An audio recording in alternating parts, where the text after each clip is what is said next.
하실 하나님 말씀은 빌립보서 2장 12절 말씀입니다.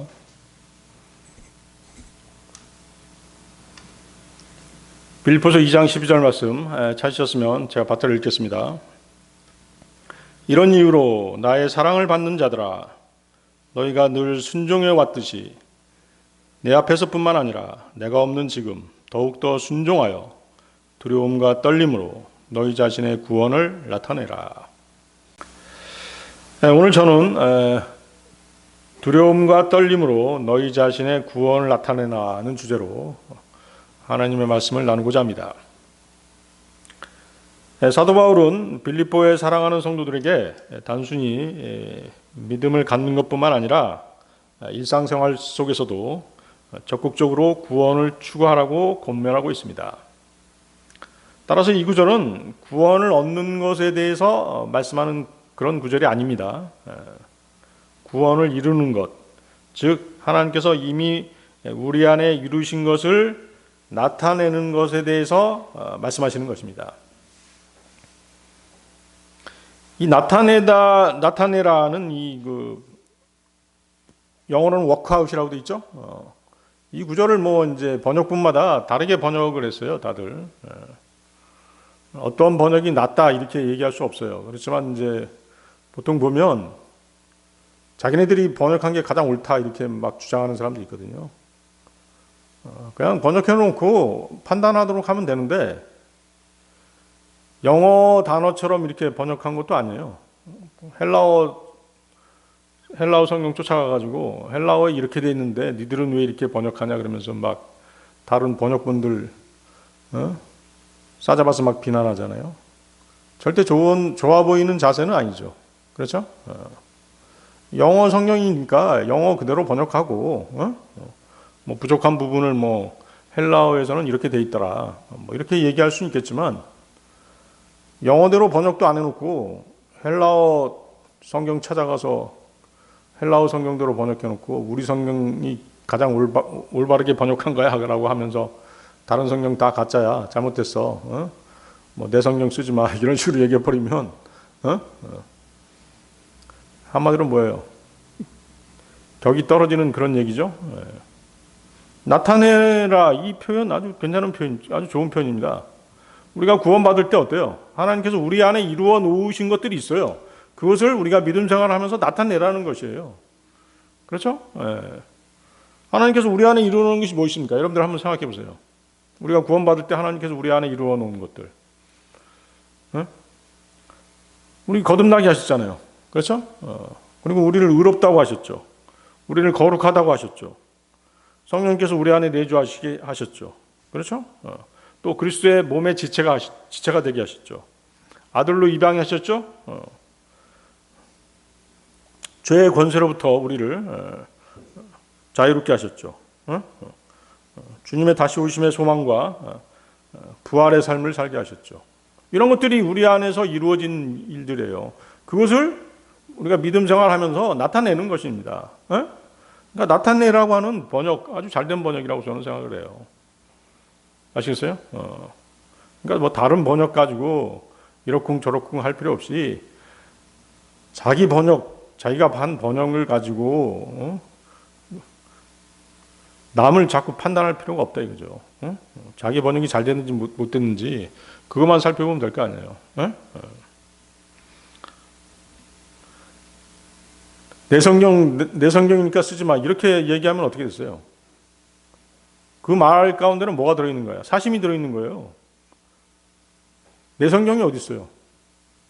하나님 말씀을 가지고 내 거다, 네 거다라고 하는 게 어디 있어? 내 성경이다, 네 성경이다 이렇게 얘기할 때는 벌써 거기에 사심이 들어가 있는 거예요. 뭔가 성경을 번역해서 그걸로 이득을 취하겠다라고 하는 그런 마음 때문에 그렇게 얘기하는 거잖아요. 또 성경 쓸 자격 있어 없어 이런 거 따지고 그 사람의 인격이 그 말 가운데 다 나타나는 겁니다. 더군다나 성경을 가지고 라이센스가 있고 없고 쓸 자격이 있고 없고 그거 따지는 사람이 없습니다. 어디 있어요? 복음을 스스로 가로막는 거잖아요. 진리를 스스로 가로막는 것입니다. 그 큰 죄인데 그걸 모르고 있는 건가요? 한심한 작태죠. 그래서 나타낸다라고 하는 것은 하나님께서 이미 우리 안에 이루신 것들을 나타내는 것이에요. 그게 믿음 생활이잖아요. 그래서 이 나타낸다라고 하는 의미는 뭐 성취하다, 실행하다, 애써 완성하다 그런 의미가 있어요. 그래서 지속적인 상태나 행위를 나타내는 말로 구원이 완전히 이루어질 때까지 게으르지 말고 계속 영적 성숙을 위해 힘쓰라고 하는 그런 권면의 말씀인 것입니다. 하나님께서 이미 주신 것을 적극적으로 실천하고 발전시키고 온전히 실현하는 것을 의미하는 것이죠. 이루다라는 표현보다는 나타내다라는 표현이 그래서 더 정확한 것이에요. 이걸 한마디로 뭐라고 얘기해요? 하나님께서 이미 주신 것을 실천하고 발전시키고 온전히 실현하는 것을 한마디로 성화라고 얘기하잖아요. 성화라고 얘기하죠.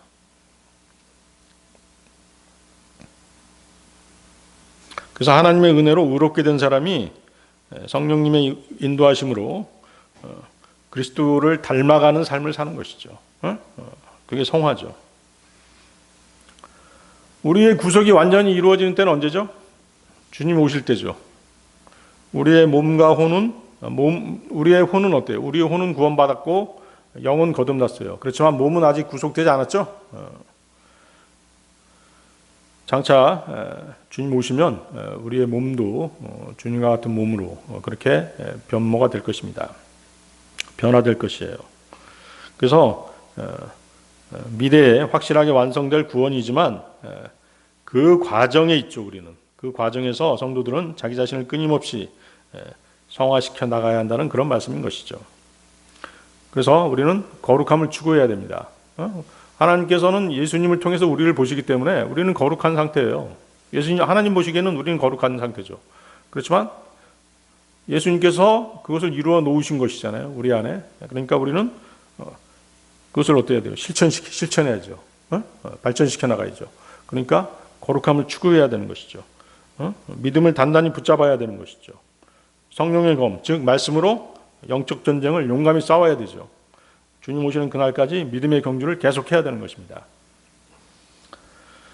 그런데 보세요. 구원을 나타내는 데 있어서 필요한 두 가지가 나오죠. 뭐하고 보십니까?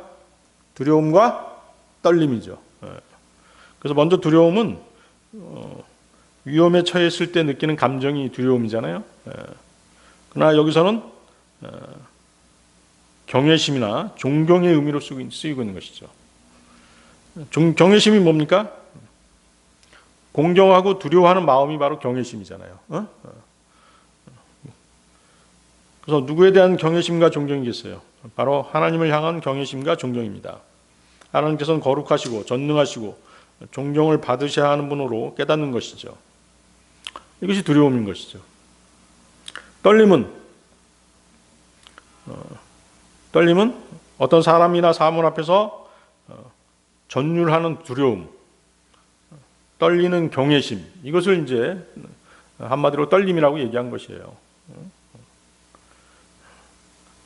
다른 말로 표현하면 창조주 앞에서, 하나님 앞에서 극진한 겸손과 신중한 마음을 갖는 것이죠.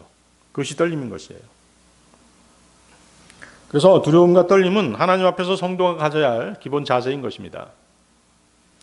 내적으로는 자신의 죄인됨을 인정하고 외적으로는 성경 말씀대로 살지 못하는 육신의 약함을 인정할 때 나오는 감정이라고 할 수 있죠.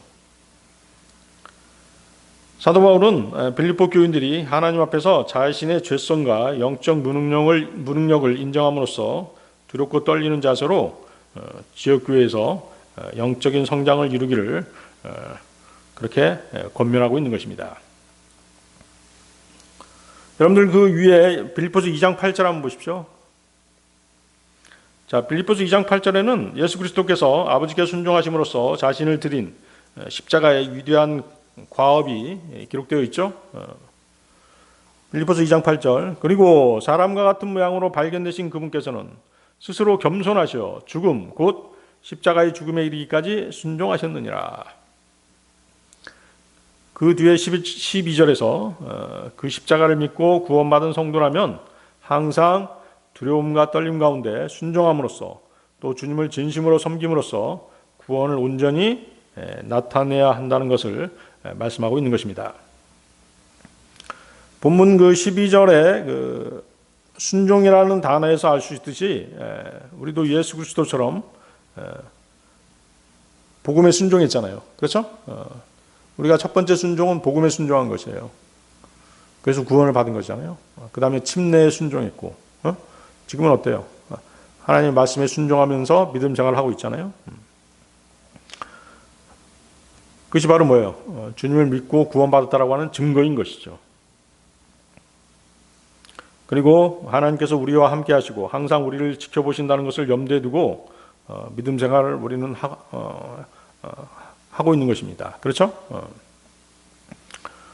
하나님께서 우리를 지켜보고 계신다는 생각을 하게 되면 어때요? 두렵고 떨리는 마음이 안 생길 수가 없죠. 그렇죠? 우리는 예수 그리스도를 구주로 영접했을 때 이루어진 과거의 성화, 그것은 과거의 성화였어요. 지금은 어때요? 구원받은 후에 성도로서 이루어 나가야 할 거룩한 삶, 현재의 성화를 구원받은 사람으로서 온전히 나타내야 하는 것입니다. 두려움과 떨림으로 너희 자신의 구원을 나타내라. 첫 번째, 구원에 대한 책임감을 가져라. 구원은 개인적인 것이죠. 그래서 구원에 대한 책임감은 영적인 성장이죠. 아까 얘기했던 주님께서 우리 안에 이루어 놓은 것들을 나타내는 삶을 살아야죠. 그래서 그리스도인은 자신의 영적 성장에 대한 책임을 스스로 져야 되는 것입니다. 목회자와 동료 자매들은 우리를 인도하고 지지하고 가르칠 수는 있지만 우리를 대신해서 우리의 믿음대로 살아낼 수는 없는 것입니다. 교회에 가서 훌륭한 설교를 듣는다고 해도 스스로 기도하지 않고 성경을 읽지도 않고 하나님을 신뢰하지 않고 자신에게 주어진 믿음대로 살지 않는다면 영적으로 성장할 수 없는 것입니다. 그래서 구원에 대한 책임감은 스스로 져야 되는 것이죠. 여러분들 갈라디아서 6장 4절에서 5절 보십시오.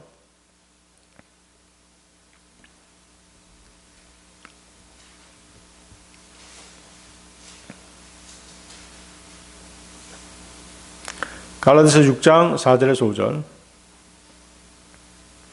다만 모든 사람은 저마다 자기 자신의 일을 입증하게 하라. 그러면 그는 다른 이 안에서가 아니라 자기 안에서만 기쁨을 갖게 되리라. 이는 모든 사람이 저마다 자기 자신의 짐을 져야 하기 때문이라. 바울 사도는 그릇된 믿음 생활을 추구하는 것에 대해서 경고하고 있습니다. 잘못 알고 있는 영적 지식, 또 자신의 영광을 구하는 것, 그리고 자기 나름대로의 믿음 생활을 아주 대단한 것으로 여기고 그로 인해 자기 기만과 착각에 빠지는 것을 방지하기 위해 저마다 자기 자신의 일을 입증하게 하라고 말씀하시고 권면하고 있잖아요.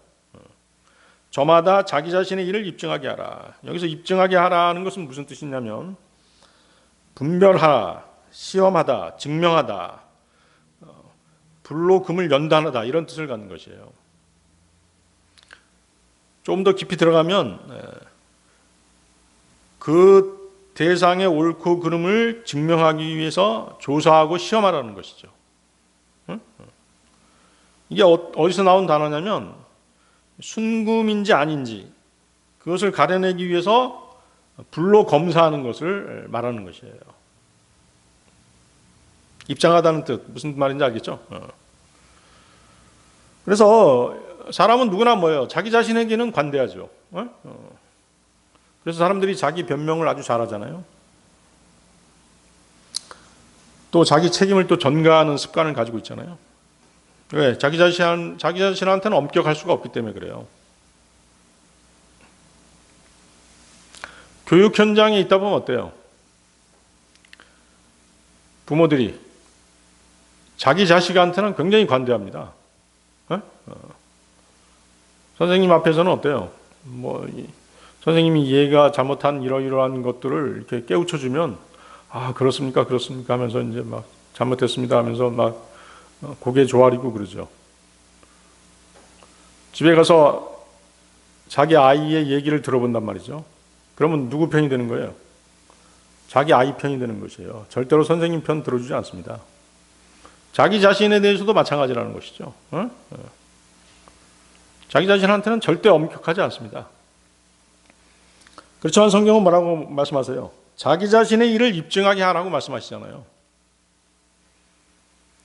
불로 연단하는 고통을 감수하듯이, 즉 고통스럽더라도 자신의 모습과 행위를 면밀히 살펴서 반성하라는 것입니다. 그럴 때 비로소 진정한 자신의 모습을 발견하게 된다는 얘기입니다. 그 판단의 기준은 뭘까요? 하나님의 말씀이죠. 자신을 다른 사람과 비교한 뒤 자신의 행동이 주위 사람들보다 낫다고 판단해서 스스로 대단한 사람인 척 그렇게 행동해서는 안 되는 것입니다. 이는 스스로 추천하는 사람이 인정받는 것이 아니라 주님께 추천받은 사람이 인정받는다라고 성경은 말씀하기 때문입니다. 고린도후서 10장 18절 말씀이죠. 이는 스스로 추천하는 자가 인정받는 것이 아니라 오직 주께서 추천하시는 자가 인정받기 때문이라. 하나님으로부터 칭찬받는 것이 진정한 가치가 있는 것입니다.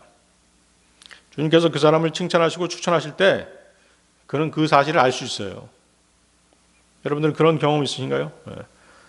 마치 사역자가 하나님께서 자신을 부르신 것을 아는 것과 같은 그런 현상이죠. 그러나 여러분들이 조심해야 될 것은 다른 사람에게 인정받고 싶어하는 것과 자신이 하나님 앞에서 순종과 겸손함으로 걷고 있다는 것을 아는 데서 오는 깊고 조용한 확신을 갖는 것과는 분명한 차이가 있는 것입니다. 육신은 그것을 자랑하고 싶어 할 것입니다. 분명 그렇겠죠? 하나님의 은혜에 감사하고 담대함을 갖는 것과 자신을 높이려는 자랑 사이에는 큰 차이가 있는 것이죠. 하나님께서 여러분을 칭찬하셨다고 해도 자신을 높이라고 그런 것이 아니잖아요. 그분의 칭찬과 격려를 통해서 그분께 영광을 돌리라는 그런 의미인 것입니다. 다시 말해 하나님의 칭찬은 우리를 교만하게 하는 것이 아니라 겸손하게 하는 것입니다. 하나님께서 우리 안에 이루어 놓으신 모든 것들은 다 어때요? 그분의 은혜로 말미암은 것들이잖아요. 우리가 받을 자격이 없는데 그럼에도 불구하고 주님의 희생으로 우리 안에 많은 것들을 실로 많은 것들을 이루어 놓으신 것이죠. 하나님의 칭찬은 내부적으로는 성령님의 증거를 통해 성도의 마음속에 전달됩니다. 여러분들이 여러분들의 행동을 성경 말씀에 비춰보면 알 수 있는 것이죠. 여러분들이 성경 말씀대로 순종해서 살고 있다면 어때요? 성경 말씀대로 자신이 실천했다라고 한다면 여러분들의 마음 깊은 곳에 기쁨이 있는 것이에요. 그것이 바로 하나님께서 나를 칭찬하고 있다는 증거인 것이죠. 하나님께서 나를 추천하고 있다는 증거인 것입니다. 외부적으로는 어때요? 외부적으로는 성령의 열매 맺는 삶을 사는 것이죠. 열매가 맺혔다는 것은 주위 형제 자매들이 알고 있는 것이 알 수 있는 것입니다. 보고 알 수 있는 것이에요. 왜? 그 사람의 인격에서 그 형제 자매의 인격에서 다 우러나오잖아요. 또 형제 자매들이 직접적으로 칭찬하는 것에서 우리는 알 수 있죠. 그런 것들은 이제 외부적인 것이죠. 그렇지만 다른 사람들에게 자신이 우월하다는 것을 증명할 필요는 없는 것입니다. 주님께 시선을 두고 그분의 길을 걸으며 주님께서 자신을 지켜보고 계시다는 것을 염두에 두고 믿음 생활을 하면 되는 것입니다. 하나님께서 자신에게 행하라고 말씀하신 것을 실천하고 있을 때 진정한 기쁨을 맛보게 되는 것입니다. 이것은 다른 사람이 그 일을 어떻게 생각하는지와는 전혀 상관이 없습니다. 다른 사람의 일과 비교해서 느끼는 상대적 우월감과는 비교할 수 없는 기쁨입니다. 이는 자랑할 것을 다른 사람의 칭찬에서 찾는 것이 아니라 오직 자기 자신 안에서만 발견할 수 있다는 것을 말씀하시는 것입니다. 그래서 거기 4절 다시 보십시오. 갈라디아서 6장 4절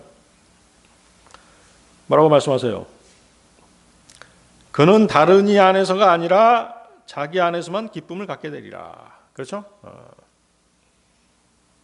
자기 자신의 일을 입증할 수 있으면 자기 안에서만 기쁨을 갖게 되는 것이에요. 이것이 바로 성도의 겸손한 자세인 것이죠. 어떤 그리스도인들은 다른 사람의 간증을 자신의 간증인 양 그렇게 위장하기도 하죠.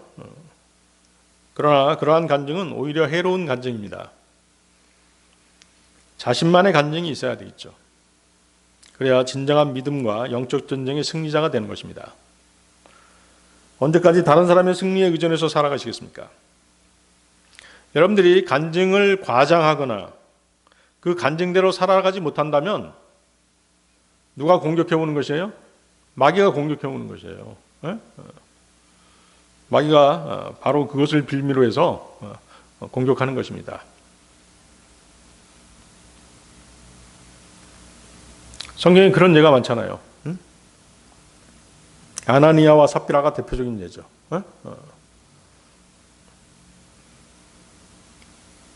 거기 5절 다시 보십시오. 갈라디아서 6장 5절.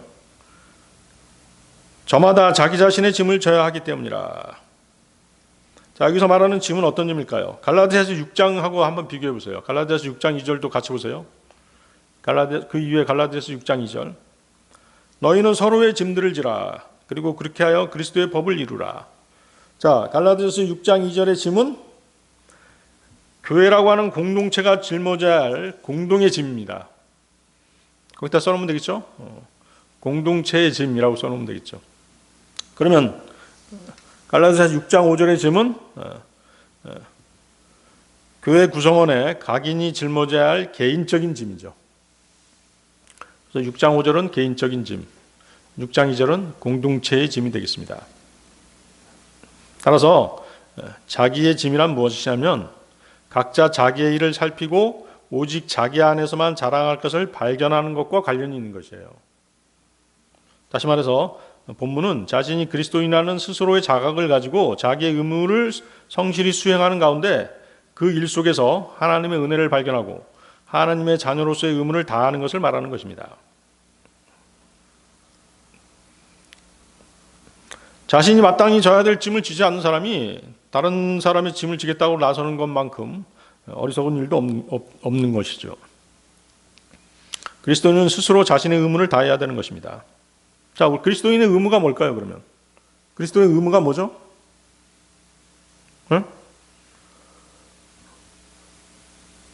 많이 있죠. 그렇죠? 많이 있습니다. 하나님을 사랑하고 지체들을 사랑하고 섬기는 거, 예수 그리스도를 따르는 삶, 성경을 읽고 기도하는 거, 복음을 전파하는 거, 의롭게 사는 거, 경배에 참석하는 것 등등 이런 것들이 다 그리스도인들의 의무죠.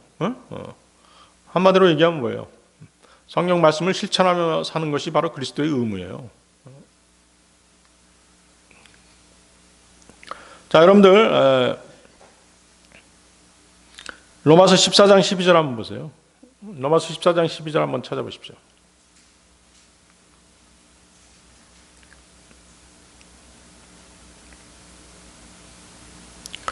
그런즉 우리 각자가 하나님께 자기 자신에 관하여 회개보고를 해야 하리라. 회개보고하다 나오죠? 회개보고하다는 자신에 관해서 하나님께 말씀드릴 것이다. 혹은 거기 번역한 대로 자신과 관련해서 하나님과 계산할 것이라는 것이죠. 회개 알죠, 여러분들? 두 가지 경우가 다 모두 그리스도의 심판석에서 자신의 입장을 진술하는 것입니다. 우리는 어때요? 우리 그리스도인들은 휴거되어서 그리스도의 심판석에 서게 되죠. 고린도후서 5장 10절입니다.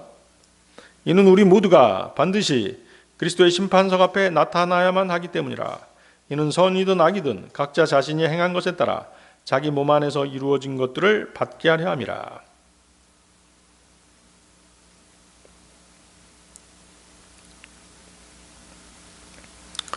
하나님 앞에서 구원받은 이후의 믿음 생활의 모든 것들을 소상히 밝히게 될 그 날이 오게 되어 있는 것입니다. 여러분들 그 유명한 달란트나 문화 비유 잘 아시죠? 달란트나 문화를 받았던 종들은 주인이 돌아오자 어때요? 주인과 같이 셈을 하게 되죠. 정산하게 됩니다. 그들은 자신이 한 일에 대해서 자신의 한 일에 대한 모든 것들을 주인께 보고해야 됩니다. 누군가는 칭찬과 상급을 받고 누군가는 책망과 형벌을 받게 되잖아요. 주인 앞에서 각인이 자신의 한 일들을 소상히 밝혔듯이 우리 또한 각자가 그리스도의 심판석 앞에 설 때 자신이 행한 모든 일들을 낱낱이 주님께 아뢰어야 할 그날이 온다는 것입니다. 로마서 14장 11절이죠. 이는 기록되기를 주가 말하노라 내가 살아있으므로 맹세하노니 모든 물음마다 나에게 절할 것이요 모든 혀마다 하나님께 자백하리라.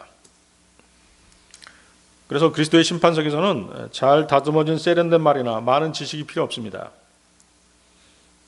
아무리 유명한 변호인도 필요 없어요. 하나님 앞에서 그 사람의 진실을 증명해 보이는 것은 자신이 행했던 행위뿐인 것이죠. 그리스도의 심판석에서는 믿음으로 구원받은 이후에 우리 각 사람의 행위를 근거로 심판하십니다.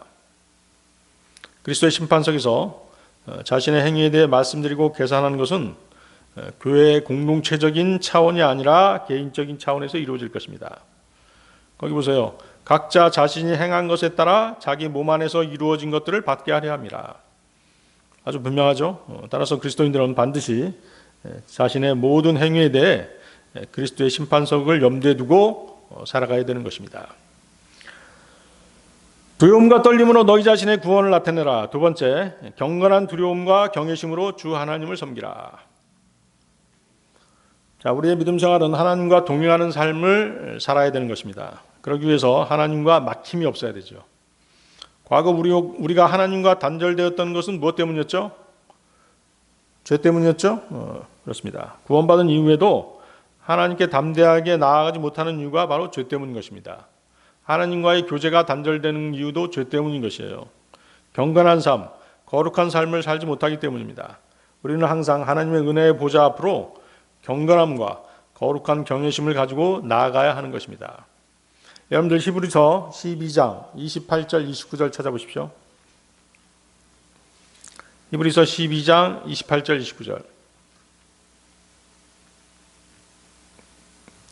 이런 이유로 우리가 흔들리지 않는 한 왕국을 받았으니 우리가 은혜를 소유하자. 이는 은혜를 통하여 우리가 경외함과 경건한 두려움으로 하나님을 섬기되 기꺼이 받아들여지도록 섬기려 함이라. 이는 우리 하나님께서는 태워버리는 분리시기 때문이라. 자, 여기 흔들리지 않는 한 왕국이 나오죠. 그러면 흔들리는 것들이 있다는 것이죠. 흔들리는 것들은 하나님께서 만드시지 않은 것들이죠. 하나님의 뜻에 어긋나는 것들이죠. 흔들리는 것들은 나약한 인간들입니다. 현재의 창조물들과 현 세상 제조 그리고 모든 인간의 욕망과 탐욕입니다.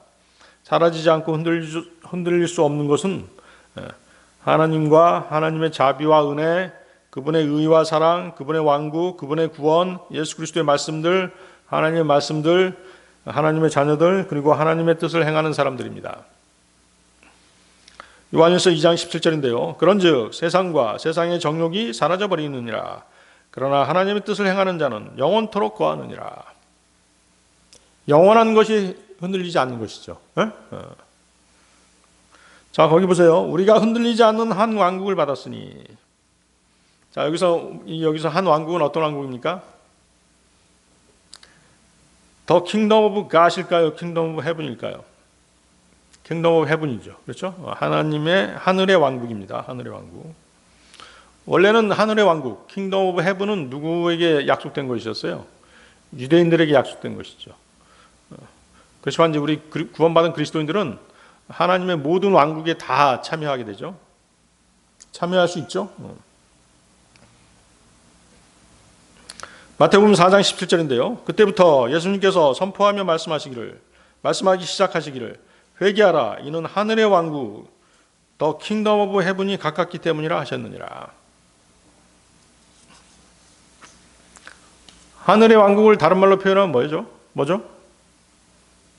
하늘의 왕국을 다른 말로 천년왕국이죠. 천년왕국이 바로 하늘의 왕국입니다. 킹덤 오브 헤븐.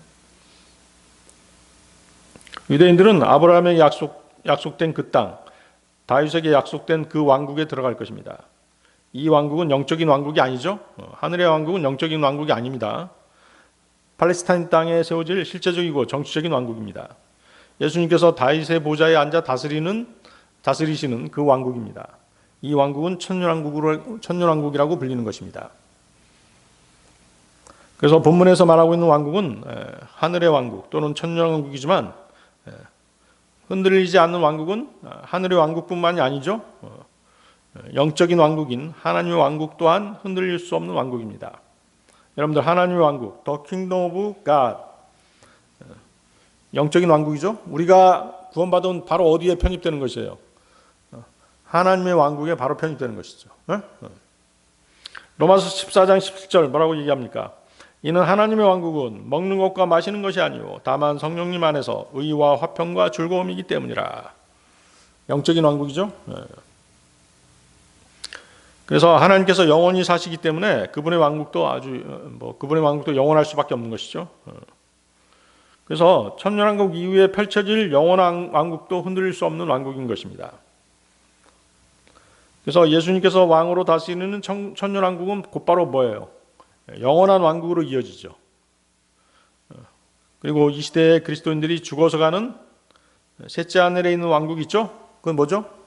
그것은 하늘왕국이죠. 하늘왕국. 헤븐리 킹덤입니다. 헤븐리 킹덤. 다 뭐예요? 다 흔들리지 않는 왕국이죠. 그래서 이 시대, 교회 시대에 구원받은 그리스도인들은 이 세 왕국에 다 속할 수 있어요. 구원받으면 즉시 하나님의 왕국에 속하게 되죠. 주님 다시 오시면 하늘 왕국에 속하게 되죠. 하늘의 왕국에 속하게 되죠. 그리고 만약에 지금 당장 죽으면 어디로 가는 것이에요? 셋째 하늘의 하늘 왕국으로 가게 되는 것이죠. 다시 돌아가 보십시오. 거기 히브리서 12장 28절. 12장 28절. 은혜를 통하여 우리가 경외함과 경건한 두려움으로 하나님을 섬기되 기꺼이 받아들여지도록 섬기려 함이라. 자, 경외하는 것은 공경하고 두려워하는 것이라고 말씀드렸죠? 그럼 경건은 뭐죠? 소중히 받들고 섬기는 것이죠. 경외하는 것은 공경하고 두려워하는 것. 경건은 소중히 받들고 섬기는 것입니다. 그래서 성경에서 하나님을 두려워한다, fear of God이라고 말할 때 그 두려움이라는 것은 무서워 떠는 것이 아니라 경건한 두려움이라고 얘기를 해요. godly fear죠. godly fear. 즉 세상 것이나 다른 피조물이 아닌 하나님을 무엇보다도 소중히 받들고 섬기되 두려움을 가지고 섬기는 것을 말하는 것이에요. 그것이 경건한 두려움이에요. 그래서 두려움이라고 하는 건 뭐였어요? 무서워 떠는 거잖아요. 우리가 어떤 무서운 짐승이라든가 재난을 만나면 무서워 떨죠. 그런 것들은 어때요? 경건한 두려움은 아니잖아요. 그래서 경건한 두려움이다, 이런 경건이란 말이 들어가면 그건 하나님을 섬기는 것과 관계가 있는 것이에요. 그런데 어때요? 우리가 하나님을 두려워하는 것은 저절로 되지 않죠? 강단에서 목회자가, 설교자가 하나님 두려워야 된다, 하나님 두려워야 된다 이렇게 맥날 떠들어봤자 여러분들한테 두려운 마음이 생겨요? 안 생겨요? 안 생기는 것이에요. 어떻게 해야 생기는 것이에요? 그러면 어떻게 해야지 하나님을 두려워할 수 있는 것이죠? 하나님을 두려워하려면 그분의 말씀을 부지런히 읽어야 되는 것이에요. 하나님에 대한 두려움은 성경을 통해서 배우는 것입니다. 아시겠어요? 저절로 오는 게 아니에요. 성경을 통해서 배워야지만이 하나님에 대한 두려움을 갖게 되는 것입니다. 신명기 17장 18, 19절인데요. 신명기 17장 18, 19절. 그리고 그가 자신의 왕국의 보좌 위에 앉을 때 이러한 일이 있어야 하리니 그는 레위인들인 제사장들 앞에 있는 율법에서 이 율법의 한 사본을 한 권의 책 안에 필사하여 자신에게 둘지니라. 그러고 나서 그 사본은 그의 곁에 있어야 하리라. 그런즉 그는 자신의 생애의 모든 날들 동안 그 안에 있는 것을 읽을지니 그로하여금 주 그의 하나님을 두려워하는 것을 배우게 하여 이 율법과 이 규례들의 모든 말씀들을 지키고 그것들을 실행하게 하려 하며 그의 마음이 자기 형제들 위로 지켜 세워지지 않게 하려 함이며 그로하여금 이 명령에서 오른편으로나 왼편으로 벗어나지 않게 하려 함이라. 그렇죠? 하나님을 두려워하는 것을 배우게 하여 이렇게 말씀하시잖아요. 다시 돌아가 보세요. 히브리서 12장 28절.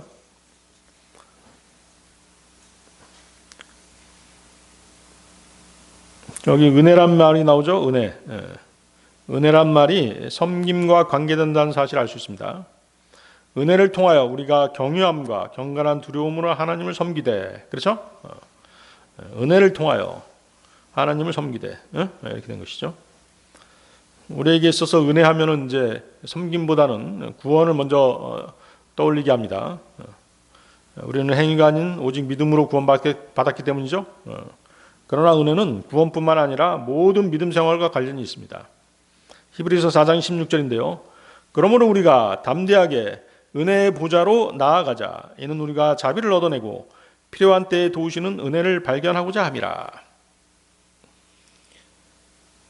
필요한 때에 도우시는 은혜가 바로 우리 믿음 생활에서 필요한 것이죠.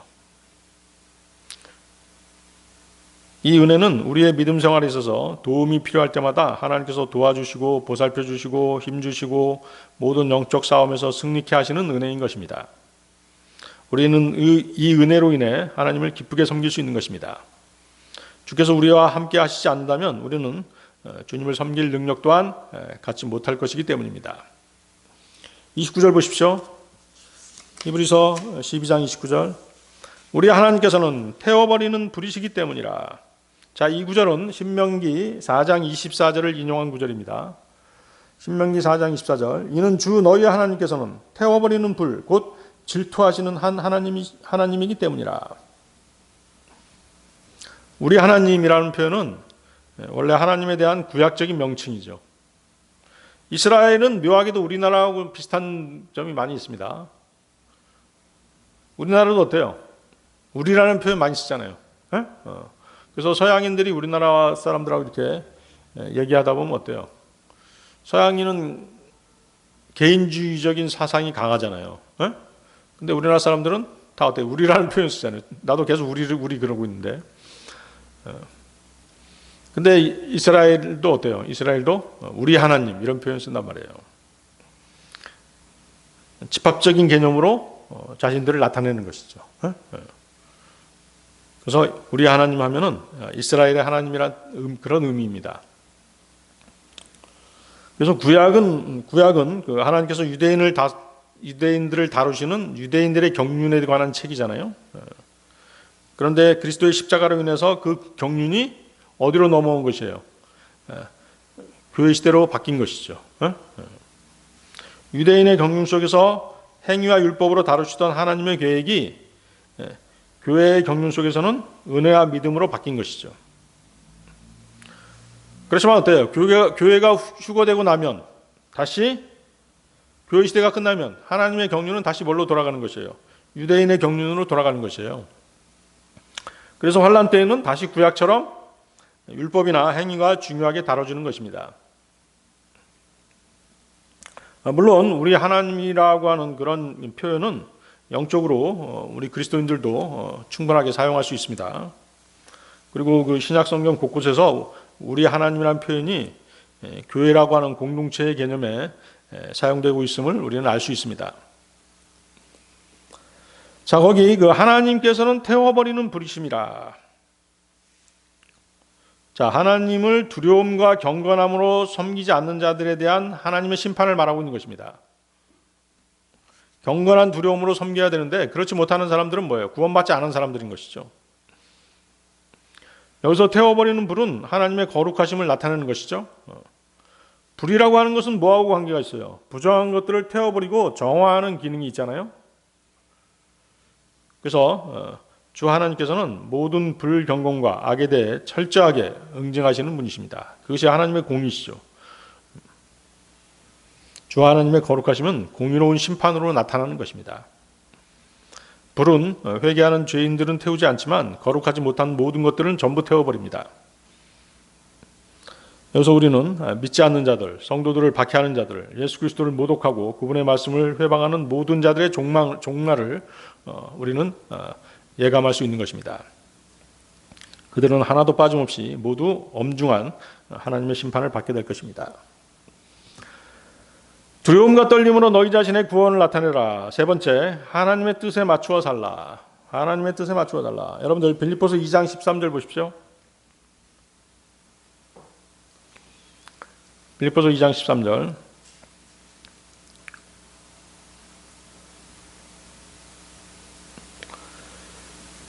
이는 너희 안에서 역사하시어 그분의 선한 기쁨에 속한 것에 뜻을 두게 하시고 행하기도 하시는 분은 하나님이시기 때문이라. 자, 이 구절은 이제 사실 그 빌립보서 2장 12절과 연결되는 구절입니다. 성도는 두렵고 떨림으로 구원을 이루어 나가야 합니다. 우리 안에 하나님께서 계셔서 그분의 선한 기쁨에 속한 것에 뜻을 두게 하시고 행하기도 하시기 때문입니다. 바울은 하나님께서 성도 안에 일하시기 때문에 성도가 능히 자신의 구원을 나타낼 수 있음을 말하고 있는 것입니다. 그리스도의 구속 사역을 통해 구원을 시작하신 하나님께서는 그 구원을 성도 각 개인이 나타내도록 하기 위해 성령님을 보내주신 것이에요. 성령님께서는 구원을 이루어 나가는 성도들 속에 하나님의 뜻을 행하고자 하는 의지를 불러일으키시는 것입니다. 성도들로 하여금 그 성령의 역사를 자발적으로 이루어 나가게 하시는 것이죠. 따라서 그리스도인들은 구원을 받기 위해 일하거나 구원을 유지하기 위해 일하지 않고 구원을 받았기 때문에 일하는 것입니다. 그러나 하나님을 위한 일이건 형제자매들을 위한 섬김이건 그 일이 여러분의 안에서 이루어지지 않으면 밖에서도 이루어지지 않는 것입니다.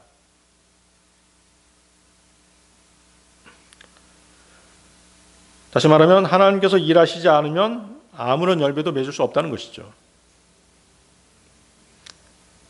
그리스도인들 안에 계신 저와 여러분들 안에 계신 하나님께서 항상 저와 여러분을 통해서 일하신다는 사실입니다. 하나님께서는 그분의 선한 목적에 따라서 성도들을 인도해 가십니다. 그리고 이 선한 목적은 바로 성도들이 자신의 구원을 나타내는, 즉 구원을 이루는 데 직접적으로 관계된 것들입니다. 하나님께서는 그분의 자녀를 통해서 그분의 일을 이루시되 강압적으로 시키는 것이 아니라 먼저 마음속에 원함을 주시는 것이에요. 내가 이 일을 하고 싶다. 그렇게 성도들이 자발적으로 원하게 하시고 그에 따라서 기쁘게 이 일을 감당토록 그렇게 하시는 것이죠. 에베소 3장 20절입니다. 이제 우리 안에서 역사하는 권능을 따라 우리가 구하거나 생각하는 모든 것 이상으로 지극히 넘치게 행하실 수 있는 분께, 그렇죠? 우리가 구하거나 생각하는 모든 것 이상으로 지극히 넘치게 행하실 수 있는 분께, 우리가 원했을 때 하나님께서 우리를 통해서 일을 하시는 것이죠. 또 그분 자신의 영광을 위해 열매를 맺게 하십니다. 요한복음 15장 8절, 너희가 많은 열매를 맺는 이 일로 나의 아버지께서 영화롭게 되시는도다. 그렇게 하여 너희는 나의 제자들이 되리라. 빌립보서 1장 11절, 너희가 예수 그리스도로 말미암은 의의 열매들로 채워져서 하나님의 영광과 찬송에 이르기를 기도하노라. 우리가 행하는 모든 노력의 결과물들은 우리 안에서 일하시는 분의 공급이 있기 때문에 가능한 것입니다. 요한복음 15장 5절이죠. 나는 그 포도나무요 너희는 그 가지들이라. 내 안에 거하고 내가 그 안에 거하는 자 바로 그는 수많은 열매를 내느니라. 이는 너희가 나 없이는 아무것도 할 수 없기 때문이라. 그렇죠? 주님이 일하시지 않으면 우리는 아무것도 할 수 없는 것입니다. 그리스도인이 모든 것들을 내가 했고 내 힘으로 이뤄냈다라고 주장한다면 그것은 마귀가 준 교만인 것이죠.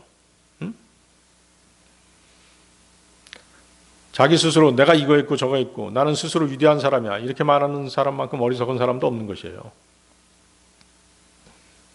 또 하나님의 도움 없이도 내가 할 수 있다라고 자신만만해 한다면 그건 역시 교만인 것입니다. 하나님의 일과는 전혀 관계없는 자기 의일 뿐인 것이죠. 자기 욕심일 뿐인 것입니다. 카인의 열매가 그랬죠. 바벨론 왕 네부카드네자르를 망하게 한 것도 결국 그의 교만이었던 것입니다. 느부갓네살 여러분들 아시죠? 다니엘서 4장 30절에서 31절입니다. 여러분 한번 찾아보세요. 다니엘서 4장 30절에 31절.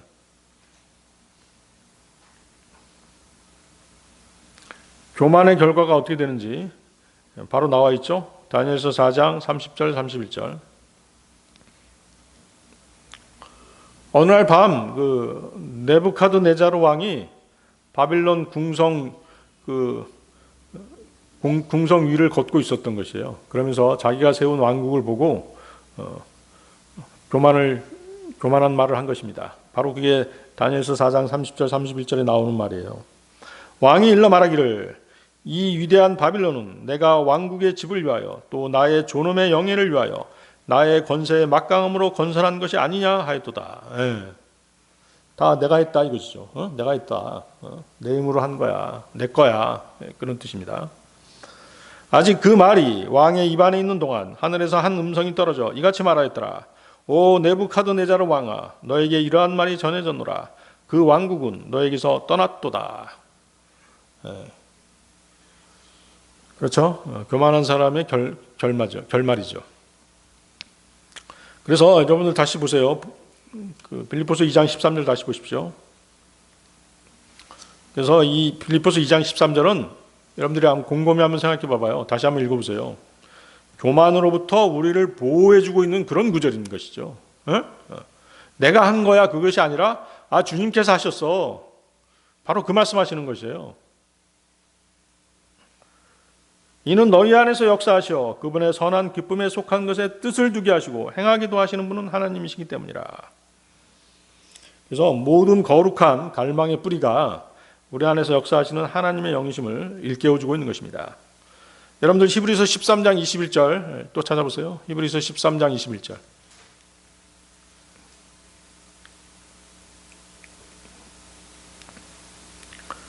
히브리서 13장 21절. 그분의 목전에서 매우 기뻐하시는 것을 너희 안에서 행사하시며 예수 그리스도를 통하여 너희가 그분의 뜻을 행하도록 너희를 모든 선한 일마다 완전하게 하시기를 기원하노라. 거기다 밑줄 쳐보세요. 너희 안에서 행사하시며, 그렇죠? 너희 안에서 행사하시며 그분의 뜻을 행하도록 이렇게 말씀하시잖아요. 여기서 완전하게 하기를 기원하노라. 완전하다는 것은 무슨 뜻일까요?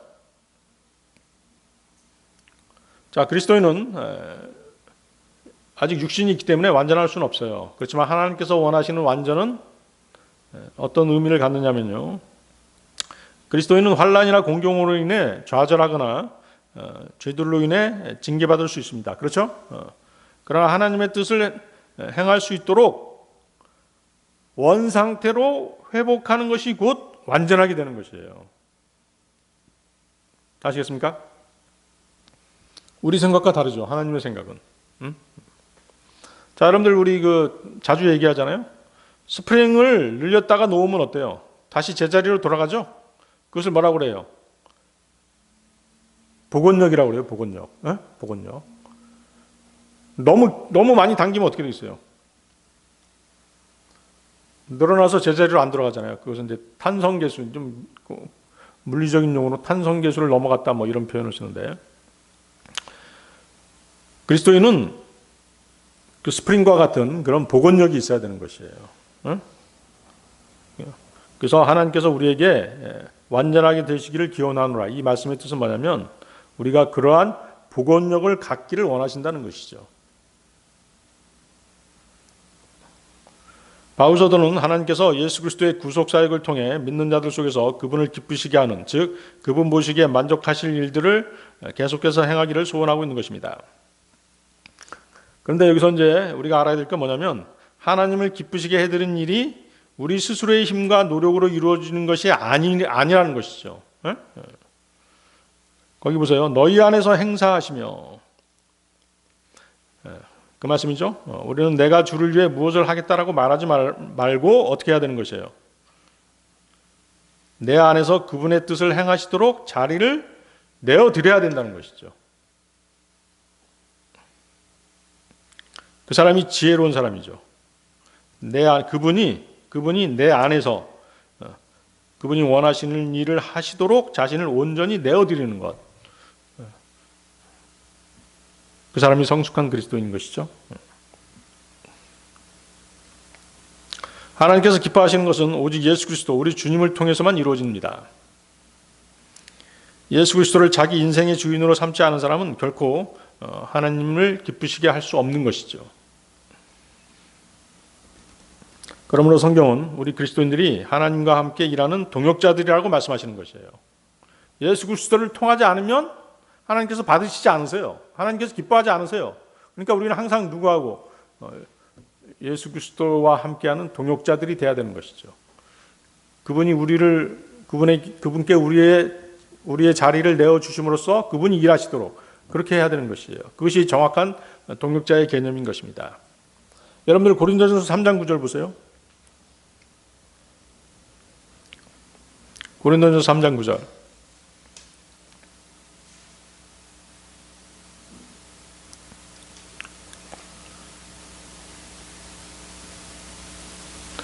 이는 우리가 하나님과 함께 수고하는 자들이기 때문이라. 너희는 하나님의 농작지요 너희는 하나님의 건축물이로다. 여러분이 구원받고 그리스도의 몸의 지체가 되는 순간 여러분은 하나님의 사역을 하는 일꾼들 속에 편입되는 것입니다. 여러분이 일꾼들 속에 가담하는 즉시 하나님께서는 여러분을 데리고 나가서 어디로 데리고 나가세요? 농작지로 데리고 나가서 함께 일을 하시는 것이에요. 따라서 성경대로 믿는 그리스도인들은 하나님의 동역자들인 것이죠. 목회자들이나 교회 사역자들만이 하나님의 동역자들인 것은 아니라는 것입니다. 모든 그리스도인들이 다 하나님의 동역자입니다. 자, 이 구절 보세요. 하나님과 함께 수고하는 자들, 그렇죠? 그렇게 말씀하시죠. 하나님의 농작지, 하나님의 건축물, 이것은 각각 그 내용이 다르죠? 다릅니다. 하나님의 농작지에서 농작이라는 단어는 경작된 밭이나 농장을 가리키는 것이죠. 이것은 성도들이 하나님께서 경작하시는 밭과 같다라고 말씀하시고 계시는 것이에요. 농부가 농작물을 심고 물을 주고 가꾸고 자라게 하듯이 하나님께서는 바울과 아폴로 같은 사역자들을 통해서 그분의 백성이 영적으로 성장하도록 도우시는 것입니다. 따라서 하나님의 농작지는 뭐하고 관계가 있는 것이에요? 영적 성장과 양육을 상징하는 그런 표현이죠. 하나님의 건축물은 성도들을 하나님께서 건축하시는 구조물이라 성전으로 묘사하고 있는 것입니다. 사역자들이 어떻게 그리스도의 기초 위에 건축하는지, 그리고 각 사람의 사역이 어떻게 시험을 받을 것인가를 말씀하시는 그런 대목이죠. 그런 단어입니다. 베드로전서 2장 5절인데요. 너희 역시 살아있는 돌들로서 영적인 집으로 지어지며, 거기 여러분들 그 밑에 보세요. 고린도전서 3장 11, 13절 보십시오. 그 밑에. 이는 놓여있는 기초 외에 다른 기초를 놓을 수 있는 사람은 아무도 없기 때문이라. 그 기초는 예수 그리스도시라. 이제 만일 어떤 사람이 이 기초 위에 금이나 은이나 보석들이나 목재나 건초나 그루터기로 건축한다면 모든 사람의 일이 저마다 명백하게 드러나게 되리라. 이는 그날이 그것을 분명하게 밝힐 것이기 때문이요 그것이 불에 의하여 드러나게 될 것이기 때문이라. 그런즉 그 불이 모든 사람의 일을 각각 그것이 어떤 종류인지 검사하리라. 또 그 밑에 또 보십시오. 고린도전서 3장 16절 17절. 너희가 하나님의 성전인 것과 하나님의 영께서 너희 안에 거하시는 것을 너희가 모르느냐? 누구든지 하나님의 성전을 더럽힌다면 하나님께서 그를 멸하시리라. 이는 하나님의 성전은 거룩하고 너희는 그 성전이기 때문이라. 그렇죠? 건축물하고 관계가 있죠. 하나님의 농작지 그리고 하나님의 건축물, 이 두 가지 이미지는 모두 성도들이 하나님께 속해 있고 하나님께서 그분의 사역자들을 도구로 사용해서 그들을 성장시키고 단련시키기 위해 적극적으로 일하고 계시다는 것을 말씀하시는 것입니다. 하나님과 함께 수고하는 자들, 즉 동역자들이라는 것은 심고 물주고 구원받지 못한 혼들을 그리스도께로 인도해서 수확하는 일들을 말하는 것입니다. 그런데 이제 그 경작이라고 하는 그 개념, 경작이라고 하는 것은 기본적으로 밭을 갈고 포도원을 가꾸는 사람들뿐만 아니라 소나 양떼 같은 가축을 돌보는 일도 포함되는 것입니다. 또 하나님의 일을 하는 사람들, 사역자들은 뭐도 해야 돼요? 집을 짓는 목수일도 해야 되죠. 그렇죠? 예수님도 목수셨잖아요. 모범을 보여주신 것이죠. 이 목수 일을 맡아 하는 사람들이 건축물을 세우는 일을 하는 사람들인 것입니다. 이처럼 하나님의 일꾼들은 곡식을 가꾸고 또 거두는 농부들, 양떼를 보살피는 목자들, 그리고 집을 짓는 건축가들, 이 세 부류로 크게 나눌 수 있는 것입니다. 우리가 어디에 속하든 주님이 주신 은사에 따라 각자 맡은 일을 신실하게 했을 때 주님으로부터 칭찬과 존귀와 영광을 받게 되는 것입니다. 자, 오늘 설교의 결론입니다. 자, 보통 이제 우리 교리적으로 구원에는 세 가지 종류가 있다라고 말합니다. 죄의 형벌로부터의 구원, 또 죄의 능력으로부터의 구원, 죄의 임재로부터 구원, 이 세 가지입니다. 우리는 우리를 대신해서 십자가에 죽으신 예수님을 구주로 받아들였을 때 그 순간 죄의 형벌인 지옥으로부터 구원받습니다. 그렇죠? 그것이 바로 뭐예요? 죄의 형벌로부터 구원이죠. 이것을 다른 말로 과거의 성화라고 얘기해요. 과거의 성화. 그렇죠? 과거에 우리 구원이 이루어졌을 때 그것을 과거의 성화라고 얘기하죠. 그 뒤에 우리는 매일매일 주님과 동행하고 주님과 함께 동역자로서 일하며 하나님의 말씀을 따라 살게 됩니다. 그러면서 죄의 능력으로부터 구원받고 있는 중이죠. 죄의 능력으로부터 구원받고 있는 중입니다. 이것을 뭐라고 얘기하죠? 이것을 현재 진행형이기 때문에 현재의 성화라고 부르는 것이죠. 현재의 성화. 그리고 언제 잠시 잠깐 후면 주님께서 다시 오시면 우리는 완전하고 죄 없는 몸을 갖게 됩니다. 그렇죠? 주님과 똑같이 될 것입니다. 그때 우리는 죄의 임재로부터 구원받게 되는 것입니다. 이것을 다시 다른 말로 뭐라고 그래요? 미래의 성화라고 얘기합니다. 따라서 주님께서는 우리를 구원하셨고 구원하고 계시며 구원하실 것입니다. 베드로후서 1장 10절 한번 보세요. 베드로후서 1장 10절.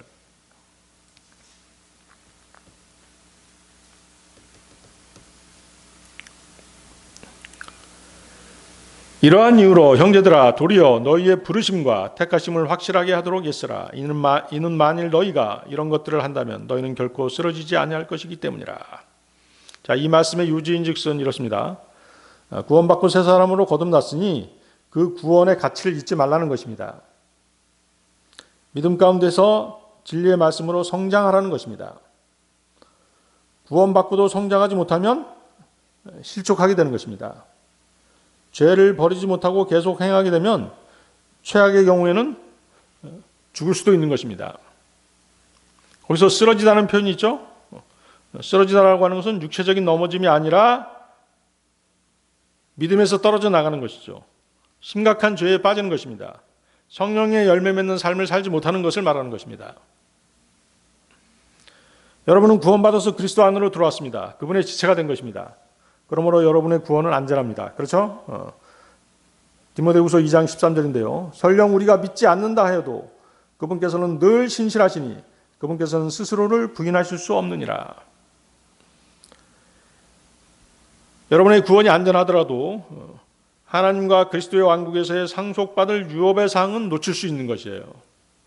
디모데후서 2장 12절이죠. 만일 우리가 고통을 견딘다면 우리 역시 그분과 함께 통치하리라. 만일 우리가 그분을 부인한다면 그분 역시 우리를 부인하시리라. 자, 부인한다는 것은 무엇이에요? 상을 받지 못한다는 것이죠.